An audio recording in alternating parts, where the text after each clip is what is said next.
Deep in the valleys of the South Caucasus, the picturesque countryside scenery has a tendency to quickly give way to tragedy and turmoil.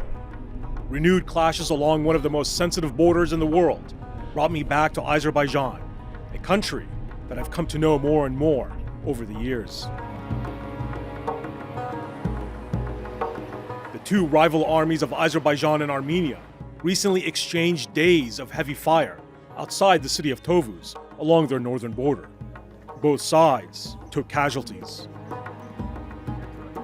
Azerbaijani soldiers are dug in on the side of a mountain here in trenches that really look like out of a scene from World War I. The cold conflict between Azerbaijan and Armenia went hot just a few days ago. The Azerbaijani soldiers here are dug in. They're observing, looking across no man's land, looking for any sign of movement. It's very clear here that tensions remain very high. The fighting could break out again on a moment's notice.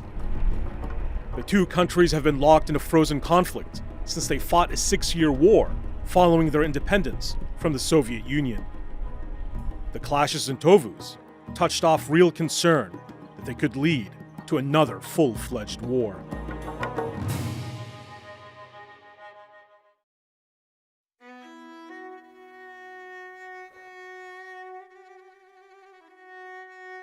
Ben döyüş başlayan ilk saatlardan, ilk dəqiqələrdən sırf döyüş mövqeyindəyəm.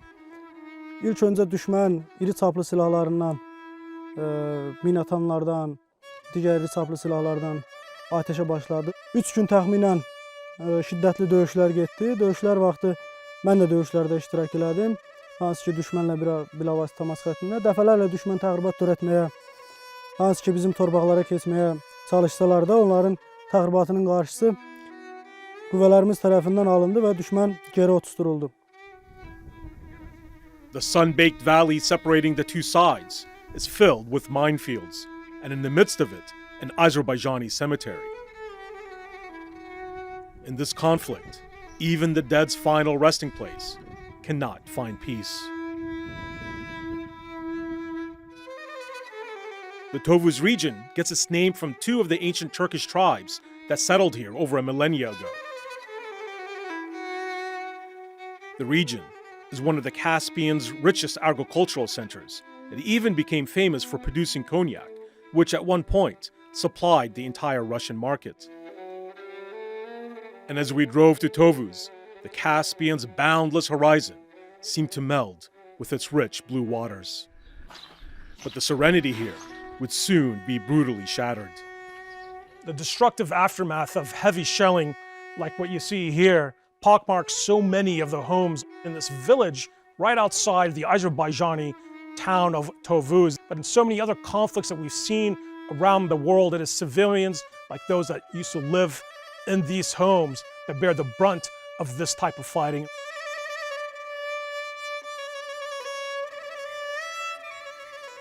Reminders of the cost of the 3-decade-old conflict are everywhere, and the latest flare-up in fighting has ignited bitter memories. Memorials to the fallen serve as a testimony to the pain of the living. 30 год где-то там, как всегда, армяне всегда нападают. Когда мы стоим, они нападают. А мы всегда слушали всех мировой это, хотели мировую дружбу, и поэтому хотели мир это обсуждал. Поэтому всегда сидим, ждем. А мы видим, они гуляют, там, их солдаты, они гуляют, просто так гуляют. Мы можем их стрелять. Они на наших землях находятся, а мы не делаем это. А как они спокойно стоят, они просто так приходят, начинают наших убивать. Не только здесь. Везде, где граница есть, там они стреляют. По-моему, они специально так делают, что мы их убили, чтобы злой стали, их убили. Убивать, мой брат убивает, детей убивает, мирных людей убивает, потом начинают они плакать, что помогите нас, это наша земля, это азербайджанская земля.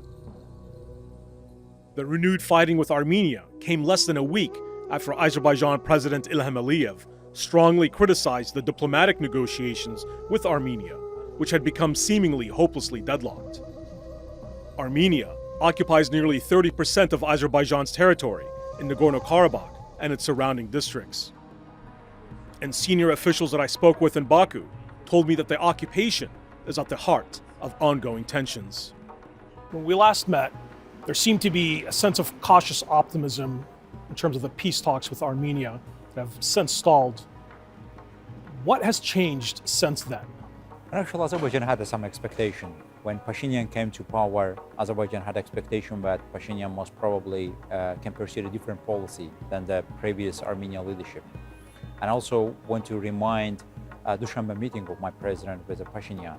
An Armenian prime minister asked that let's give some time. We can make a house cleaning in Armenia and prepare for the parliamentary elections and so on.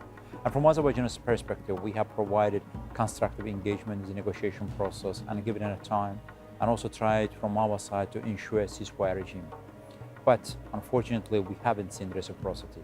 Armenian side and Armenian government continued their destructive policy. First, it starts from the offensive military doctrine of Armenia that calls for new territories and new wars, but also publicly disclosed by Armenian defense minister. Then Armenian security minister said that no inch of territory of Azerbaijan should be back. And then Pashinyan said that Nagorno-Karabakh is Armenia and full stop. On July 14th, a day after Azerbaijan took some of its heaviest casualties, losing a popular high-ranking general on the front line, thousands of protesters took to the streets in Baku, with some storming the parliament building. They called for a general war against Armenia and for the liberation of the Armenian-occupied Karabakh region. Dozens were arrested, and a number of opposition figures were also rounded up by state security. But as always, what happens in the South Caucasus will invariably involve other regional powers. The Russian army conducted a surprise major military exercise in its southern military district shortly after the Tovuz clashes.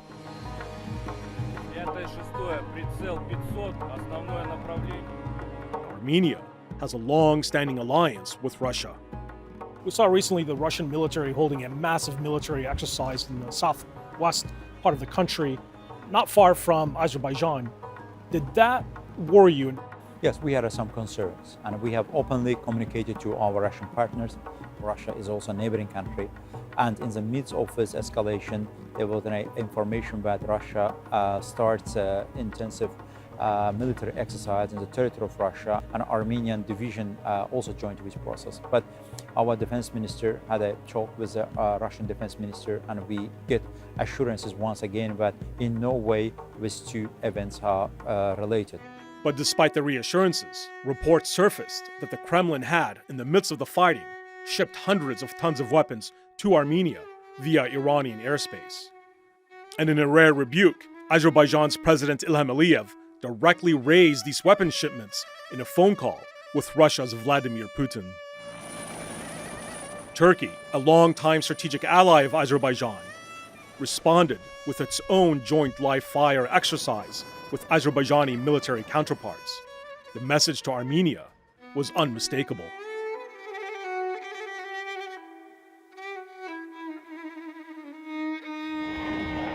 Though Azerbaijan and Armenia technically signed a ceasefire agreement in 1994, fighting has broken out intermittently since then. And Azerbaijan's military leadership warned that more fighting might be in store ahead if the underlying causes driving tensions are not resolved. Ancaq bir hərbiçi olaraq bizim vəzifəmiz, bizim funksiyamız müharibəyə hazır olmaqdır.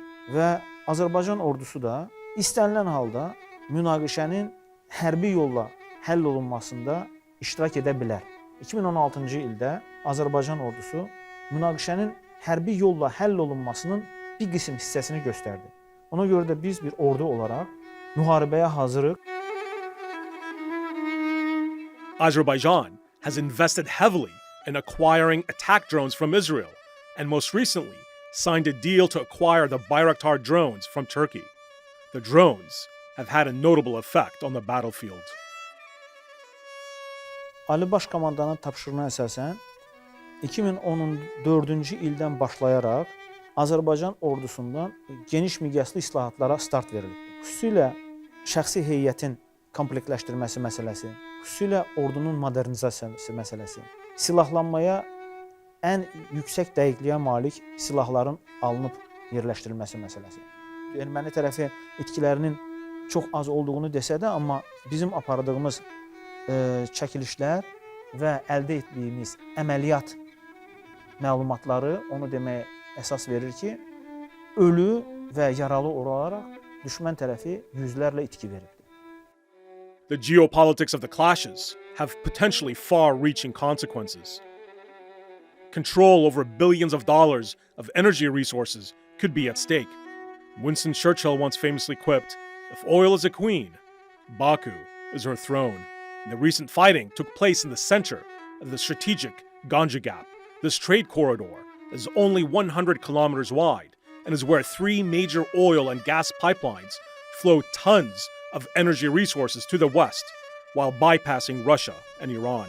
I sat down with Ilshad Nasirov, vice president of SOCAR, Azerbaijan State Energy Company, to get a better idea of how global oil flows could be impacted due to the tensions with Armenia. The situation is really serious because this is not only the situation of security of Azerbaijan, but this infrastructure is providing the energy security to Europe. If you look at the map of Eurasia from the Barents Sea in the north to the Persian Gulf in the south, the meridian that cuts Azerbaijan cuts only 3 countries: Russia to the north, Iran to the south, and Azerbaijan in the middle. So the only corridor which is capable to provide Caspian energy resources to the European Union is the route of Azerbaijan, Georgia, and Turkey. Mass displacement of millions of Azerbaijanis, forced out of their ancestral towns and villages in occupied Karabakh, is also a central issue in the divide between Azerbaijan and Armenia. Representatives of the Azerbaijani diaspora say that coexistence with Armenia is possible one day, but without a return to their lands, a long-term peace is not realistic. The recent escalation along the state border between Armenia and Azerbaijan and the attempt of the Armenian armed forces to attack and to occupy more lands of Azerbaijan demonstrated one more time how fragile the situation is and the urgent issue that we have to deal and we have to resolve this conflict as soon as possible.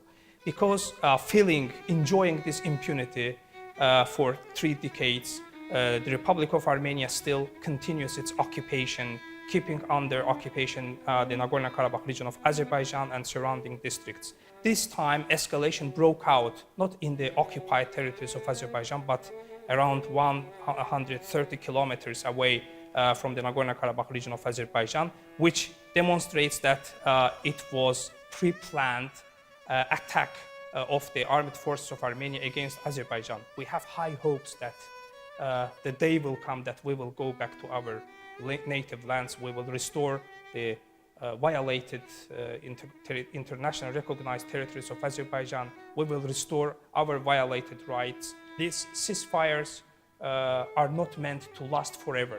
That's why it's very important for us to resolve this conflict as soon as possible. Otherwise, it will be a very heavy burden for the next generation. The burden of history can be a heavy weight to bear. And tucked into the side streets of Baku's old city is a memorial to Azerbaijan's brief 2-year liberation in 1918 from Armenian Bolshevik forces. And reminds in history. In 1918, when Azerbaijan Democratic Republic was established, Turkey stretches a brotherly hand to Azerbaijan to fight against Bolshevik and Dashnak troops who conducted massacre in Baku. And in 2018, as a symbolic act, after 100 years later, Azerbaijani Turkish armed forces marched through the streets of Baku with an old uniform and with a new uniform. There can be no frozen conflict. A conflict is still a conflict unless it's fully resolved. Otherwise, it will explode.